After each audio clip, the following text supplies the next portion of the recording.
When this video goes live, Zenless Zone 0 just launched. Well, it launched exactly 1 year ago, on July 4th, 2024. And a lot has happened in the past year, so I wanted to make a recap. My experience with ZZZ in the last year, how it changed over time, what we learned, and also how it impacted my channel. But this is not just about me. In fact, I would be rather interested in your experience. Why did you start playing? Did you quit the game and came back? Or have you been playing since 1.0? How was your perception of the game when it launched and how has it changed? Did devs really listen, or was it a mistake to remove the TVs? Let me know in the comments. Before we begin the yapping session, I want to express a huge thank you to all of you for supporting me throughout the last year, and hence I will be giving away a monthly ZZZ subscription to 10 different commenters under this video. Make sure to leave your server and UID in the comment as well. I will be announcing the winners in a community post a few days after this video is released. Also, these subscriptions are in fact sponsored by my lovely partner LD Shop GG, which you probably are already familiar with if you haven't been living under a rock for, I don't know, the past 3 months. And hence, due to popular demand, the LD Shop Seagulls are back. LD Shop is a safe and reliable top-up site for your favorite games such as Zenless Zone 0, Honkai Star Rail, Wuthering Waves or Genshin Impact. Rated by LD Player, LD Shop offers you affordable prices, even up to 23% off through official ways, and does not require any account credentials. Your server and UID are enough, which is exactly why you should leave your server and UID in the comments so that we can actually give the internet membership to you if you are one of the 10 lucky winners. And speaking of internet membership already, if you spend over $80, you will also gain VIP membership, which can reward you with a free internet membership in-game. LD Shop is trustworthy, provides a fast delivery within minutes, and as you can see by the huge amount of positive reviews, is also safe and reliable. With our cute little Tiger Thyron Jufufu being here, claim your big deals today on ldshop.gg and get a cute Tiger Thyron for yourself. Go directly to ldshop.gg using my link in the description or pinned comment and save money today. Using my link, you will receive a 15% off and a 5% off coupon. Thank you LD Shop for sponsoring this video, and with that, let's begin. When ZZZ launched, I have had already played the last 2 closed betas, and for me that meant I was already also pretty familiar with the overall story, and hence I made actual use of the skip button.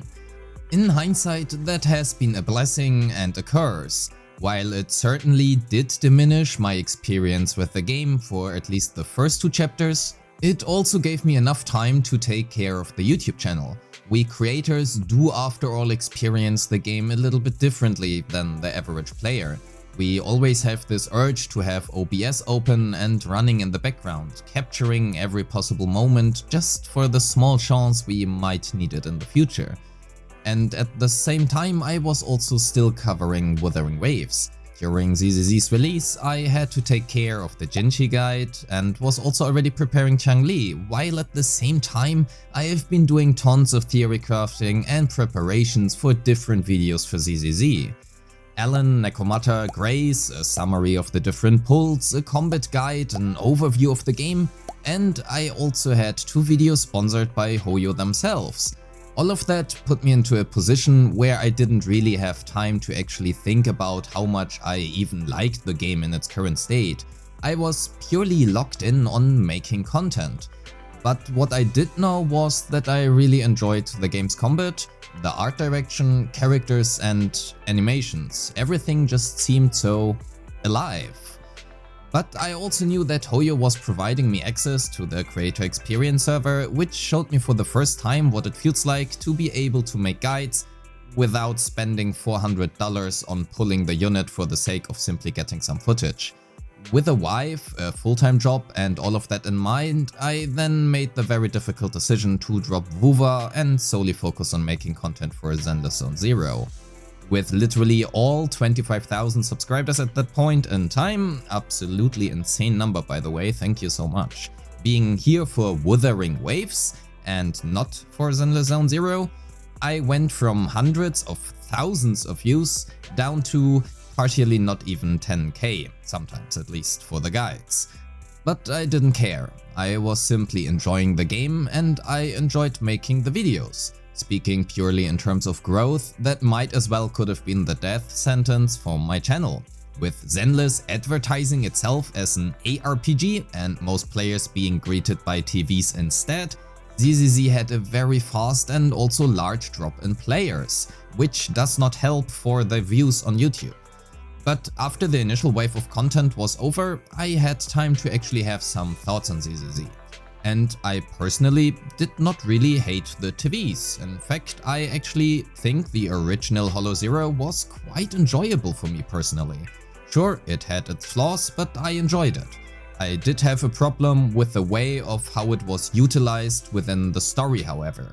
It wasn't even the TVs in itself, it was more so about the presentation and how the gameplay flow was consistently interrupted through really slow dialogue and it just being extremely handholdy. I could not just go through the TVs and do the puzzles or whatever they wanted to present to us. I went 3 steps and then I had to listen to some tutorial for 1 minute before being able to just do the next step. Personally, I did enjoy the TV sections in Chapter 3. I thought it was fun, unique and actually engaging, without being too handholdy. But I also knew that I was in the minority here. If players even got this far in the first place. Most have quit the game up until this point, and for the few who still stuck with the game, they were presented with very easy endgame content. Like, very easy. I still remember Mr. Pokey going through content quite literally blindfolded. Looking back, I am honestly of the opinion that all of the HP inflation is not actually a bad thing, at least up until now. What it did instead was to bring endgame content to a point where it was not absolutely piss easy anymore. I would even argue that the base requirement for all polychrome rewards nowadays are still not that difficult and honestly are in a pretty good spot. But anyway, back to the past. I've made a few videos about how the meta developed over the past year and how it affected certain units. But for this video I would much rather focus on how Zenless in itself, the gameplay has developed and how it changed over time, rather than the meta or individual units itself. Early units such as Jane and Alan have been very on-field focused and the overall gameplay has been much less quick-swappy than it is nowadays. This led to units such as Caesar. While very good early into the game, she relatively quickly fell off. This has been even more so the case ever since December 18th, the holy date, the time when Miyabi was released. Ever since then, the game became much more sweaty, if that makes sense. Animation cancels, swap cancels, or kata cancels. Call them whatever you want. While you mainly on-fielded Jane for 1 minute straight back during her release, the same can really not be said anymore for the likes of, honestly, most of the newly released units. We swap cancel Evelyn's chain attack, Miyabi's enhanced basic 3, even Yugo's EX special is sometimes swap cancelled directly into Lycaon's chain. The only exception I really can think of are Yijuan and Soldier Zero Ambi. But Soldier Zero Ambi introduced aftershocks to the game instead. While she serves as a driver to the mechanic, aftershock units are essentially inactive most of the time. They simply continue to attack in the background and make the game feel much more alive. It makes the game feel like you are actually fighting in a squad of 3 rather than just 1 unit at a time. Which, to be fair, has been their goal. It has been announced in the dev talk after all. But that also comes at a cost. The cost of visual clarity. I remember when players complained about Soldier Zero Ambi's mark being hardly visible, especially with Trigger doing all of her aftershocks. But nowadays, every few seconds a fire appears on your screen, and be it Trigger shooting lightning bolts across your screen, Jufufu throwing popcorn at the enemies, or Pulchra slicing up enemies. While I personally don't think it is too bad as of right now, I hope that the ZZZ dev team will find a good balance between maintaining visual clarity and engaging gameplay. At the same time, signature weapons also became much more impactful. Have you been around when we had the EN versus CN theory craft discussion on Sujuan's weapon? Fortunately for us, EN has been right at that time, but many people did not believe the results. After all, why would Sujuan's signature be potentially even worse than Brimstone, a standard S-rank weapon? Reasonable assumption to simply believe that we are wrong and CN is right. But signatures back in the time have been simply much less impactful. Riot Suppressor, Ice J Teapot, Tusks of Fury, even Flamemaker Shaker. The first signature, which really just stood out, has been Time Reaver, although that has been to a bug, but regardless. Followed by Blazing Laurel, and then also the infamous Hailstorm Shrine. Except for 2 W engines in 2025, all of the recent releases had much stronger signatures than in the beginning of 2024. The only exceptions really being Astra signature, Elegant Vanity, and Vivian signature, Flight of Fancy. And the data also shows that the better the signature, the more likely players are to pull for them. So it works, can you really blame them? And the introduction of Rupture just recently pushed this to the maximum. Not only do we now have a new class with their own weapon type, there are just not really many alternatives which can match Hejuan's signature even remotely. Well, as of right now that is.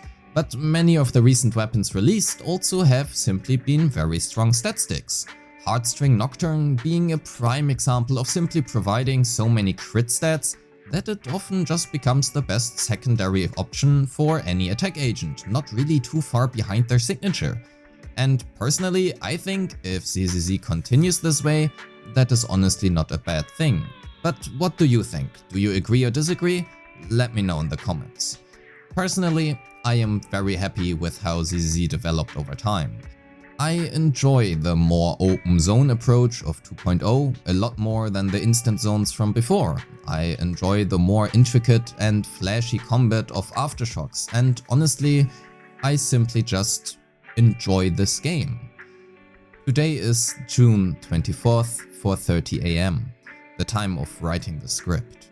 I have logged into the game and actively played it for 348 days. That means at the time of this video's release, I will have played 358 out of 346 possible days. My favorite agents are Yuzua, soon to be released, Vivian, and Bernice. My highest mindscapes are M6 on Bernice and Evelyn, followed by M2 on Vivian. I just really like this game. Thank you everybody for the support over the past year. We have grown to 35,000 subscribers, and I really appreciate all of you. This is not my channel, this is our channel, because without you, this channel would not be what it is. Thank you so much. Peace.